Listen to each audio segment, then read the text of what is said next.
Today on Pilgrim Radio's His People, JP De Gance on supporting healthy marriages for stronger faith. There's a lot of evidence, first off, from the data that couples that pray together stay together and they are happier.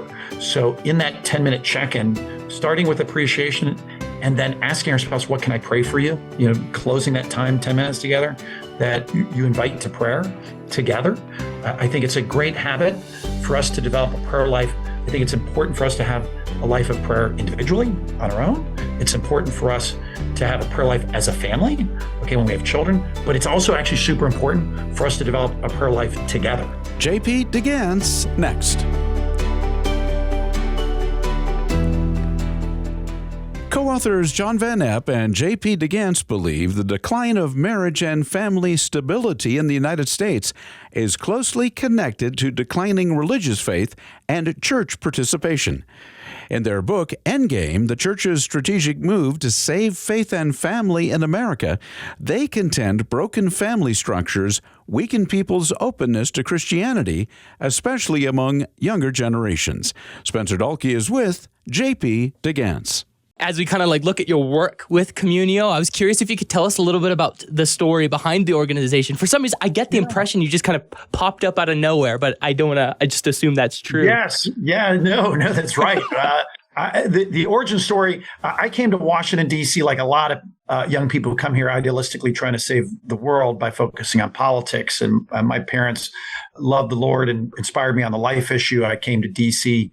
motivated on that issue, got involved in conservative policy more broadly, and just began to realize that a lot of what we're working on in the public policy world is really dealing with the downstream effects of the crisis affecting the American soul, which is the collapse of faith, which is driven by the collapse of marriage. And in my own life, God made this clear to me. I had a close family member whose marriage failed in an abusive way, and she had 4 kids, and asked my wife and I to take in her 4 kids. And we did that. They were 10, 11, 14, and 15. And we had 3 of our own at the time, 3 under 3. And we just experienced in a powerful way what happens when marriage fails. And over the coming years, I just started asking the question of what would it look like to take what I had learned in the public policy world, in the private sector, to baptize the strategies and technologies, to baptize them and sanctify them, bring them into the service of the church. And, one of my big points to pastors is that there's no gospel mandate to be unsophisticated, right? So we try to bring the very best, use our entire heart, mind, soul, and strength to support and equip the local church to share the gospel, draw new people in, and then bring really good evidence-based strategies that can affect change on marriage health, get more people married in healthy Christian marriages. We started, though, Spencer, I think it's worth noting, we had a big pilot. That was our first foray into this, and worked in Jacksonville, Florida, worked with my good friend Richard Albertson and his ministry, Live the Life. And we mobilized 93 local churches in Duval County, help them saturate the digital environment there with ads drawing people in to the local church. We had a number of different partners there and moved 58,912 through 4 hours or more relationship skills in a county of about 900,000 people at the time. And the net was the divorce rate dropped 24% in 3 years. Churches grew. Those that baselined their attendance grew by 23%. And at the end of 2018, we said, how do we scale this? And from 2019 to 2021, we were thinking through the business processes to scale it. We thought the unit of scale was the city, but we started to realize it was really the local church. And we repivoted to really focus there. We're now active in 32 states. We've worked with more than 440 churches and growing. We have big statewide initiatives with regional church networks now in Texas with the Texas Baptists, in Arizona with the Arizona Mission Network, with great family policy councils and their church ambassador networks in Pennsylvania, where we're pulling in great evangelical church bodies, and in Ohio with the Center for Christian Virtue in Pennsylvania. It's with the Pennsylvania Family Institute. So some really great, the Lord is opening up some big doors around the country for us as we continue to grow. Something you mentioned that I thought was really interesting is that marriage is upstream from faith, that with the collapse of marriage, we see the collapse of faith. Tell us about where you come to that idea. Yeah. Yeah. So there's a phenomenal book that has helped me get going in this direction, How the West Really Lost God by Mary Eberstadt. And it got me down a journey to try to unpack this, right? I'm persuaded by Mary's argument that faith and family are a double helix, right? They mutually support and reinforce each other. There's a big term that you might use called bilateral causality. And that just means that it goes back and forth. However, what's not debatable is that since 1960 in the United States and in the West, I would include Western Europe going back a few decades prior, one came unglued in that double helix before the other. That was marriage. The marriage began in 1960, the sexual revolution at a retail level hits. The decoupling happens between sex and marriage, where you have artificial contraception goes retail, you have no-fault divorce, you have abortion beginning to grow, all these things where it's decoupled. And then you have marriage decoupled from sex, from parenting, and then ultimately from partnering. So you have a rapid growth in the 1960s of non-marital households and individuals raised in single-parent homes. It's not until another 25 years until pollsters start to see religious non-affiliation start to grow. And so it's our case that it's the fruit of this sexual revolution that starts to show up in non-affiliation data. And reinforcing that, we published a study called the Nationwide Study on Faith and Relationships. Any of your listeners can download it from our website for free. Now, we've surveyed over 200,000 people sitting in church on Sunday through our partners. And 80% of everybody in church grew up in an intact married family. And that includes those in the youngest age groups. If you're born in 1965 and you're a married man and you're in church on Sunday every week, 81% of your peers in that age group grew up in an intact married family. But it probably would surprise a lot of your listeners to know that if you're born in the year 2000 and you're a single guy sitting in church on Sunday, 81% of his peers are also grew up in an intact married family. What that means is that what changed over the last 6 decades is the average family we grow up in. And so there's a lot less people showing up in church from younger age cohorts because there's a lot less of them who grew up in an intact married home. So our key here is to press into the local churches to understand marriage significantly drives outcomes as it relates to faith. And we should think about Christian marriage. It is the original small group. It's part of God's plan for humanity. It was a gift for all of humanity that points back to his salvific plan, right? You see, we obviously know and see it in Genesis at the beginning, and we see it at the end of time in the eschatological wedding feast of the Lamb. And then we see that nuptial theme throughout the scriptures in the Old Testament, continuously pointing at God's love for his bride, the church, in a spousal way, from the Songs of Solomon, from the minor prophets to the major prophets, from Hosea to Isaiah. And you see it obviously in the New Testament in the sacrificial love of Christ for his church and laid out and described as that great mystery in Ephesians 5, right? As spousal love, right? So one of our messages to the local church is that when marriage health declines, it shouldn't be a surprise that faith in Christ declines, because ultimately we experience the love of an earthly father in a married home. And when we don't experience the love of an earthly father, it's harder for us to grasp that there's a father in heaven who so loves us, right? That he gave his only son to die for us. I was going to suggest maybe it's because we don't have an image for our children to see who God is like if our marriages aren't strong. 100%. And we have a new research partnership that we have. We're not a think tank. We support the local church in ministry. We're coaches. We provide technology support. But a big part of we see our mission is to help educate the church to this great need in this 21st century moment to drive revival and cooperating with the Holy Spirit and producing revival. The data keeps pointing back to the biblical evidence that marriage is central to that. And we've got a new research brief that'll be coming out with our partner, the Institute for Family Studies, and unpacking how our family of origin is the single biggest factor that affects future faith outcomes. And then unpacking what that means in the research, right? And some of those are, look, growing up in an intact married family matters a lot.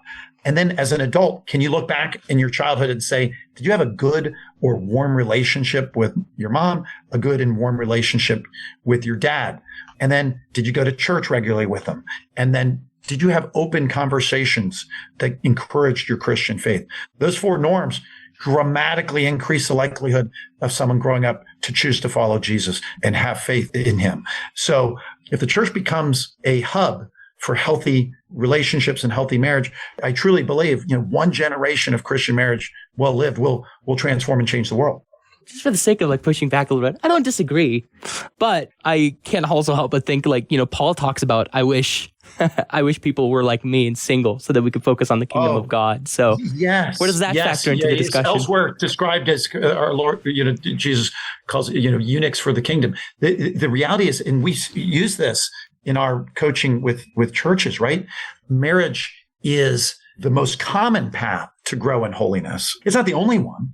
Paul is maybe the best example of the single Christian. But we have to ask ourselves, what is the nature of Paul's singleness? It's a singleness for the kingdom. And it is a life of chosen chastity, chosen celibacy, right? Certainly, that's a great gift for the kingdom for those who devote their lives to service for the kingdom.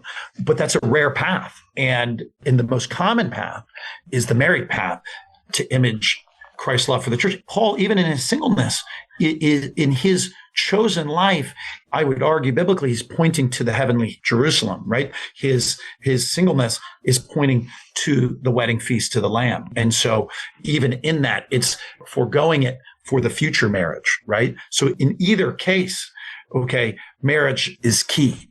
So I guess looking at our culture, you mentioned, obviously we got the sexual revolution, a culture of promiscuity undermines marriage. What other threats to our marriages do we see in our society today? I mean, there's a lot, they're legion. And so as a consequence, and it's been systematic, the attack and assault on marriage has been systematic. We didn't get into this place because the evil one created a one-time 6-week out of the box kit to destroy the family and ran it once a year. Okay. And so we're not going to get out of this with our own 6-week, once a year kit. We coach churches on the idea of also having a comprehensive approach, a comprehensive strategy to push back. But just let's hit on a few. Pornography, it used to be kept to the bad part of town in seedy stores, and you'd have to go out and purchase it. But now our devices that we have in our hand has it a couple clicks away from anybody.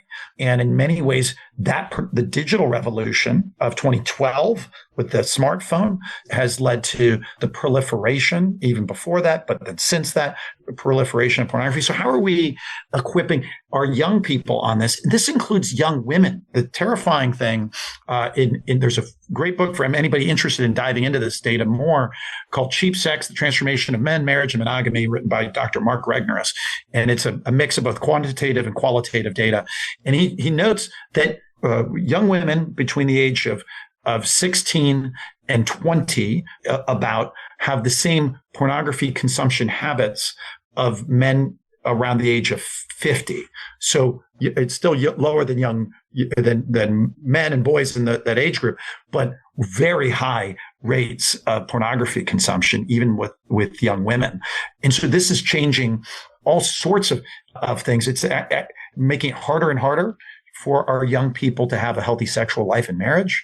It's much harder for men and women to relate to each other. It's changing the number of boys and men who have asked a girl out in person on a date is now, a majority have not in young men's circles.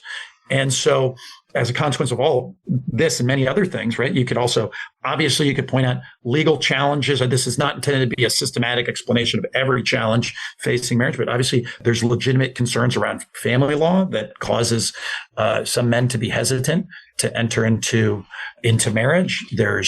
And you've got the big message of cornerstone versus capstone on marriage, right? So this is a change of narratives that has come from the world that many Christian parents have actually absorbed and shared with their kids. It's this idea that you should prioritize, get your education, get your career going, and get financially stable, then get serious about relationships. This is a very brand new message.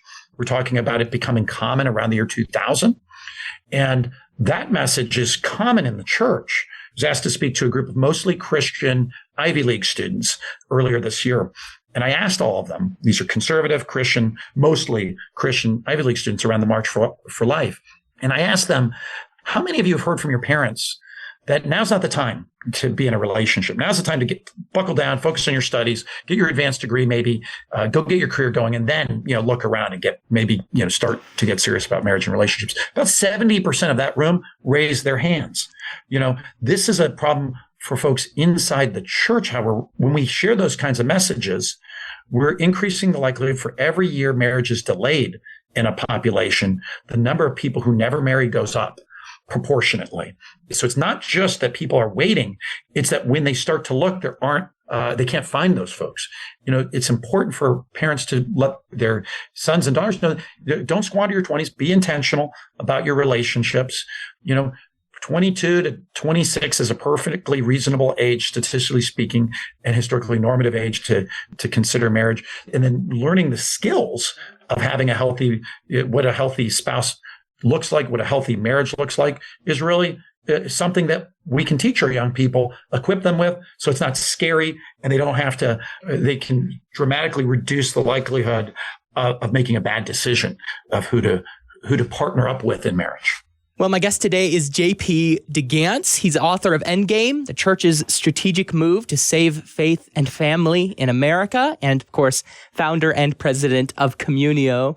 It's interesting you brought up family law. I didn't realize that was an issue. Would you give us kind of I'm just interested, give us a little look into that. Yeah, I think there's legitimate concerns within family law. That one, family law, the family law system is in many ways set up in a demonic way where the attorneys are monetized around conflict, right? The more conflict, less healing, less resolution, the more both legal parties earn from their clients, right? And so about 70% of divorces are initiated by the wife. Does not mean that 70% of the divorces are caused by the wife, that the proceeding is initiated by the wife.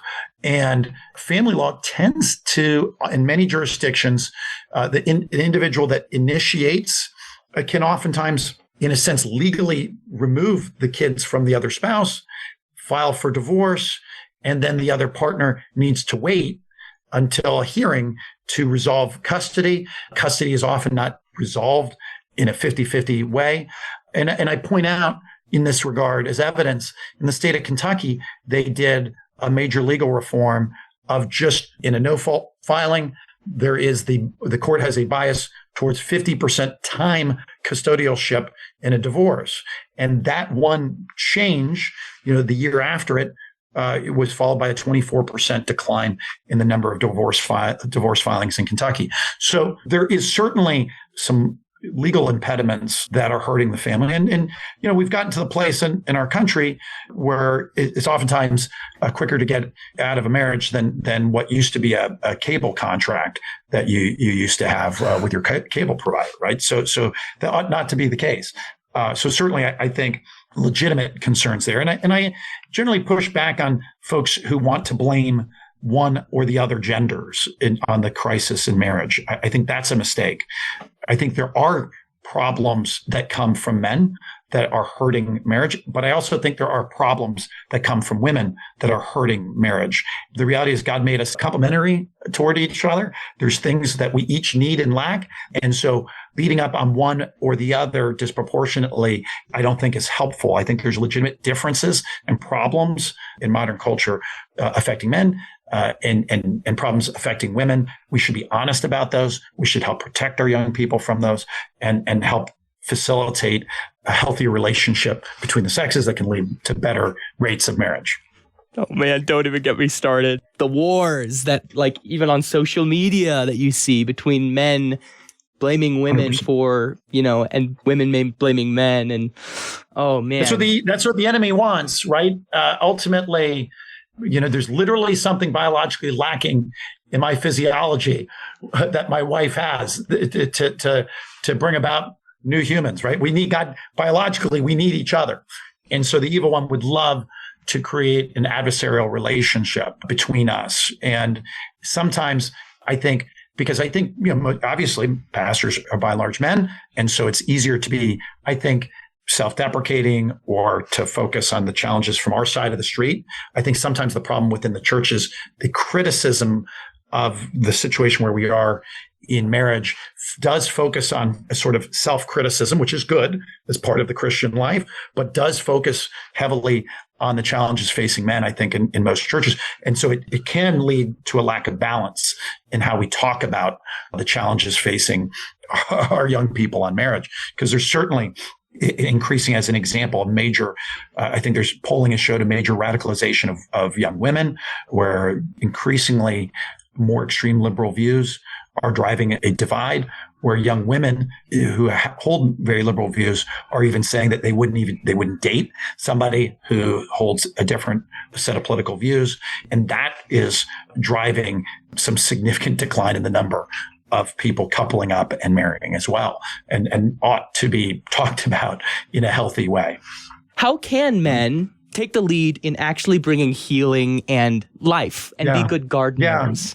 Let me share a couple data points that will reinforce the need to do this, right? In the church, about 1 in 5 reports saying that they're struggling right now in their marriage. This is of people in church on Sunday morning, but there's not an equal reporting on that. So women are 62% more likely to say that they are struggling in their marriage than their husband. The peak gap, Spencer, between young men and young women, or men and women in marriage, is married church-going women in their 30s with married church-going men in their 30s, okay? That gap is 109%, meaning church-going married women in their 30s are 109% more likely to say they're dissatisfied than their husbands. Now, some happy news, because still the majority in every decile group, church-going married people, say that they're very happy in their marriage, but there's a large minority within each age group that are unhappy. And so knowing that wife is more, on average, more likely to be dissatisfied, men appear from our data to be less likely to engage in marriage ministry.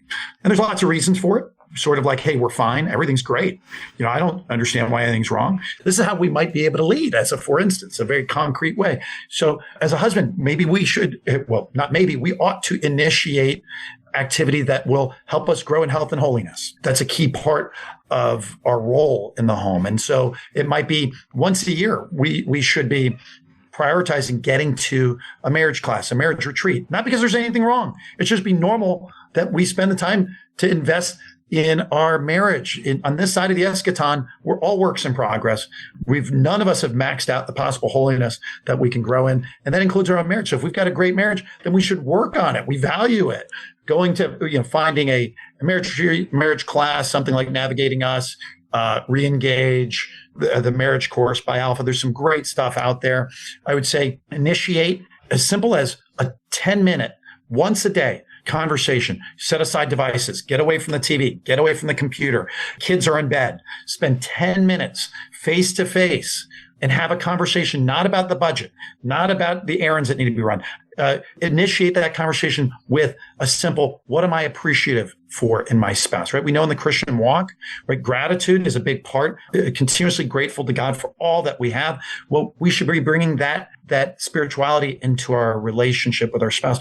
Instead of first thinking about how unhappy I am that he left his socks on the floor, or we didn't get the dishes into the dishwasher, or some area of frustration, we start with, what are the maybe 2 things or 3 things or 1 thing today that I'm really grateful for in my spouse, or that she did or he did. So initiating, taking the lead on initiating that kind of conversation is a great way that a husband can be a leader in the home, a leader in the marriage, by initiating that and being able to work on the skills of setting expectations in a healthy way, right? Oftentimes in marriage, the big problem is that the 2 parties didn't have the same expectations, and they didn't have a healthy way to share and communicate on those expectations.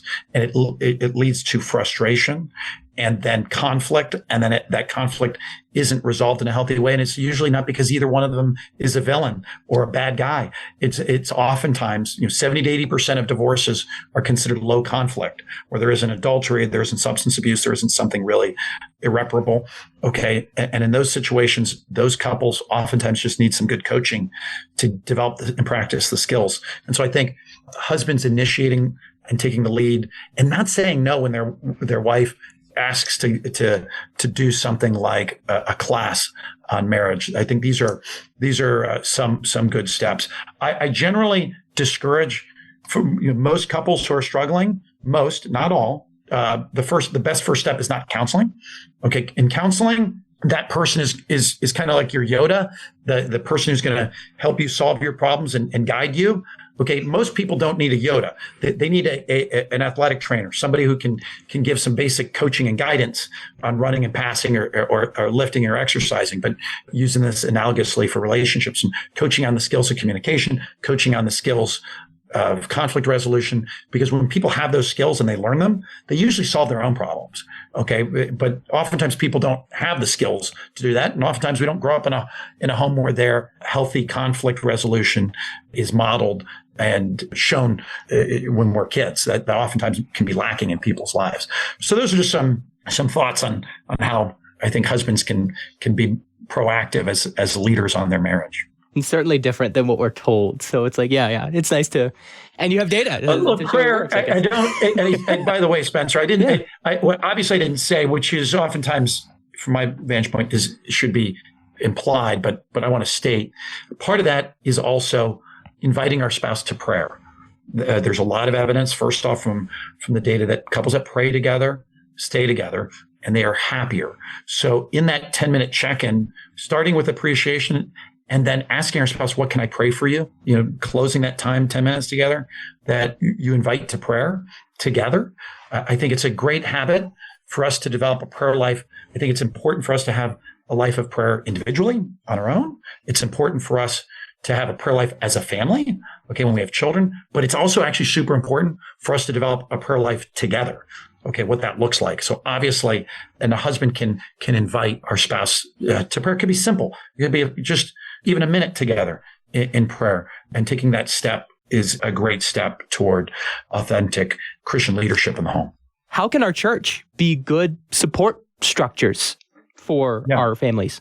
The core of the family is the marriage. And oftentimes churches are scared to lean into helping people in their marriage, because we also know that there's a lot of woundedness and trauma and brokenness. And we fear holding up marriage because of the folks in the pews that may have had a bad experience with marriage. Okay. So first and foremost, understand that that's not of God. That's the enemy. Okay. We should not be fearful to help one talk about marriage and to help people live out marriage well. There's a way to acknowledge wounds and trauma and challenges from our past. And anybody who's experienced such trauma and wounds would agree that we don't want to pass on trauma and wounds to others. And so this is why we want to lean in to help people live healthy marriages, discern marriage well. And in that sense, everyone in the church can be welcomed into relationship ministry. We got to make it normal, knowing that men are less likely to engage. So you want to make it fun and actually appeal to men so that men want to engage, because women are more likely to engage in this form of ministry. You want to make it relevant, okay, so that it's something when you walk away, you learn something that you can take and apply right away. Nobody became great at golf because they watched the Masters. It might be fun to watch the Masters, but you don't become great at golf because you watch the Masters. You have to go out to the driving range and maybe have a coach to help you learn how to swing and hit the ball. Marriage is similar. You don't learn because you watched a sitcom or you watched a healthy marriage on a TV show, or you heard someone lecture or preach on a healthy marriage. That's important.